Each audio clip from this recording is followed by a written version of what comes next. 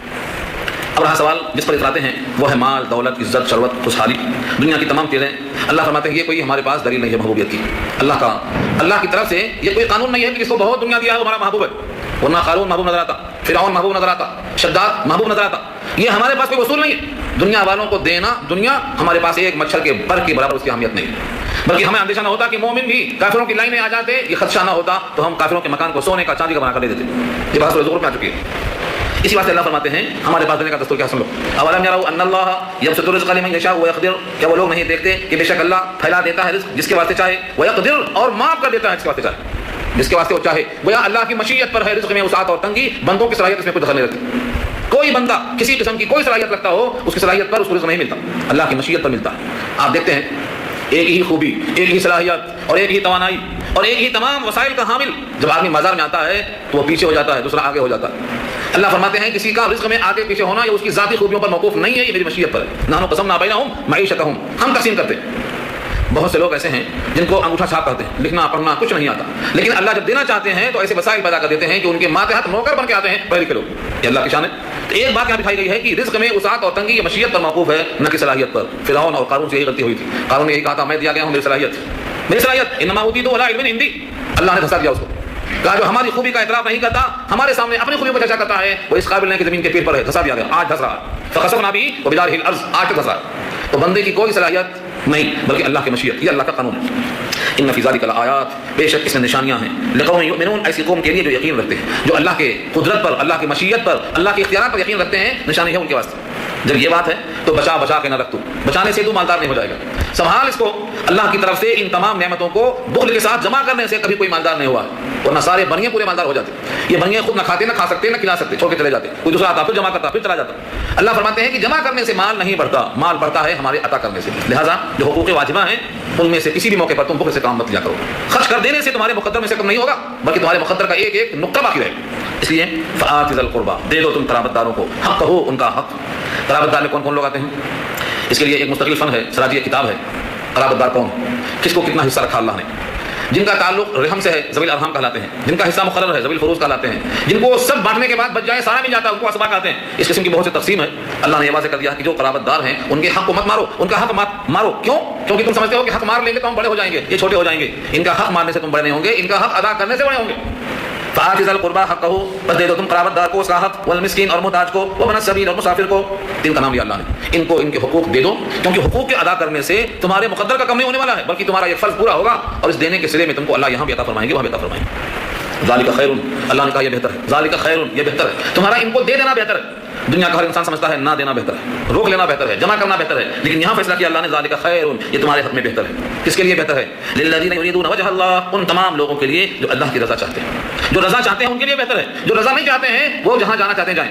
اللہ کی رضا کا مقام جنت ہے، اللہ کے گھر میں جائیں گے جب اللہ راضی ہوں گے۔ تو جو رضا چاہتے ہیں اللہ کے، ان کے حق میں یہ بہتر ہے، اور جو رضا نہیں چاہتے ہیں وہ جس کو چاہتے ہیں وہاں چلے جائیں، ان کے واسطے راستہ کھلا ہوا ہے۔ اللہ فرماتے ہیں رضا الہی چاہنے والے یہی لوگ کامیاب ہیں، واولئک هم المفلحون، یہی لوگ ہیں جو کامیاب ہیں، فلاح پانے والے۔ دنیا میں ایک طبقہ اور بھی ہے جو اپنے مال کو دوسروں کے پاس رکھتا ہے کہ مال بڑھتا رہے گا، بڑھتا رہے گا، جتنا لوگوں کو دیں گے مال بڑھتا جائے گا۔ اور بعض لوگ اس طرح دیتے ہیں کہ ان کو تھوڑا دو تاکہ جب یہ دینے آئیں گے تو بڑھ کے دیں گے۔ ہمارے پاس شادیوں میں کیا ہوتا، نیوتا بولتے ہیں، بلاتے ہیں، آپ ان کی شادی میں گئے، آپ نے کچھ خرچ کیا، پھر جب آپ کو بلاتے ہیں تو ارادہ یہ ہوتا ہے کہ اسے بڑھ کے خرچ کریں گے۔ آدمی کسی کو دے اس نیت سے کہ ہم کو بڑھ کے ملے گا۔ اللہ فرماتے ہیں اگر تم نے اللہ کو راضی کرنے کے واسطے دیا ہے تو یہاں بھی بڑھتا وہاں بھی بڑھتا، اور اگر تم نے اس لیے دیا ہے کہ بندوں سے مال بڑھ کے ہمارے پاس آئے گا تو یہ اللہ کے یہاں ہرگز نہیں بڑھے گا۔ اس میں ہر وہ چیز آ گئی جہاں نیت خراب ہو۔ آپ نے سود پر دیا کہ پیسہ بڑھے گا، اللہ کے یہاں وہ نہیں بڑھے گا۔ آپ نے کسی کو تحفہ دیا کہ بڑھ کے آئے گا، اللہ کے یہاں نہیں بڑھے گا۔ آپ نے کسی بھی انسان کو اس واسطے بلوایا ہے کہ ان کے آنے سے ہمارے پاس مالی خوشحالی آئے گی، دینا لینے کے واسطے اگر ہے، ولا تمنن تستكثر کے خلاف سورہ مدثر میں اللہ نے کہا احسان مت کرو زیادہ رہنے کے چکر میں، یہاں وہی بات کہی جا رہی ہے دوسرے انداز میں۔ وما آتيتم من ربا ليربو في اموال الناس، اور جو کچھ دیا ہے تم نے سود کے طور پر، ربا، ربا کے معنی سود، بیاج۔